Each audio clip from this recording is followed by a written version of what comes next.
když stojíme. Skopněte ho na zem normálně. Bere to i zvuky? Bere. To jestli tam slyšet, ty... Hele, jestli tam Falko vleze, tak normálně hoďte pod to auto. No tam Falko, nebo tě hodíme pod auto. Falko, fakt ne ty vole, zkazíš mi celý záběr, všechny záběry. To vypadají o tu tlé.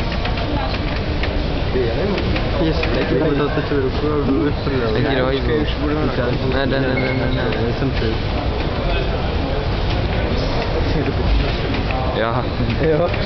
Já jsem vlezl do toho bílého bouhráku. Ty vole, tam bylo lochna, za chvilku ona šla pustit klimáčka, tak jsem rychle utek. Víš, ono to bude na tom videu asi nahraný.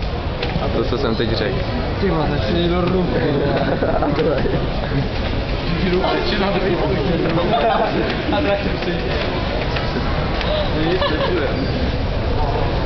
Já to vydržím, dvakrát se musí trpět. Ty blbec, to bude roztřesený. Smrad tam dají.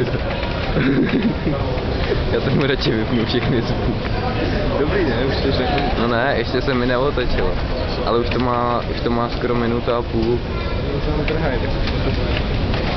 Man, ještě se to kompletně otočí a...